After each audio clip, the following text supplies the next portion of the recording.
Now, Minority Leader Haruna Iddrisu says the monetization of Ghanaian politics is creating an unstable parliament and endangering the country's democracy. Speaking at a forum on the need to nurture career legislatures, he said monetization has also led to a high attrition rate in the House. He says in the current parliament, less than 10 out of the 275 MPs contribute to the real work of lawmaking. Majority Leader Sabonsu said the work of lawmaking requires a lot of experience and MPs need to stay longer in the House to be able to do it properly. Joseph Opoku Gakpo joins us live. Joe, what else have the leaders in Parliament been saying? So all of this conversation has been happening at a dialogue session on how to nurture career politicians as a way to ensure a more sustainable democracy and also ensure that Parliament is actually able to do its work properly. Among others, Muntaka Mubarak has also been analyzing the number of MPs who've actually been involved in the real work of Parliament generally, and for him, only about 100 of them actually take part in all the things that happen here in Parliament, as far as Muntaka Mubarak is concerned. The Minority Leader, Haruna Iddrisu, talks about the real work of lawmaking, which he says only about 10 of them.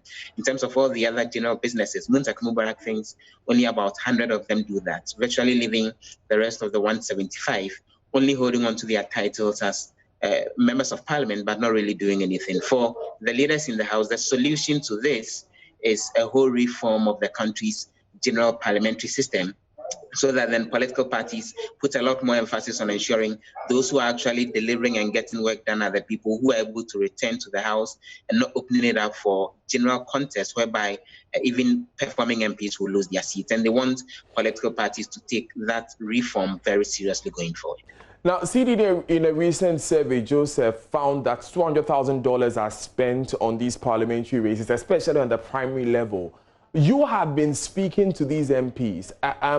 Have you heard any of them talk about how much they spent in the most recent primaries, for instance? Repeatedly, and in conversations, even sometimes on record, some of them admit to situations where they paid up to 3,000 cedis to each of the delegates in the various constituencies. And we know in some of the constituencies, the delegates are in their hundreds, 500, 600.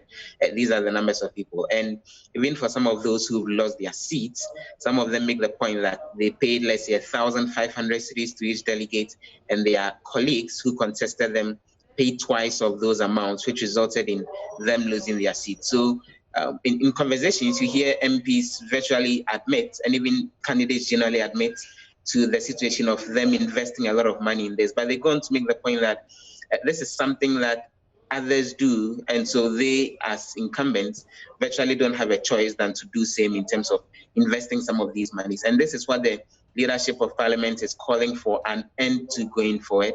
And they think that the political parties need to take the front row in terms of engaging in the necessary transformation that would avoid some of these situations going into the future. Interesting revelations there. Joseph, what else is happening in Parliament today? The House just began sitting about 5 minutes ago. They'll be considering a number of issues, including things having to do with the request by the Finance Minister for a waiver of the Fiscal Responsibility Act. And you recall that last week, the House approved the statement that was delivered by the Finance Minister, Kenneth Foriata, to Parliament about 10 days ago.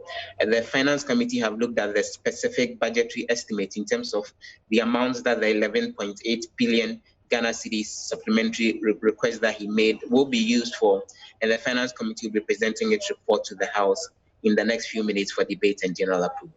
Thank you very much, Joseph Opoku Gakpo. You're live on JoyNews today. This is your election headquarters.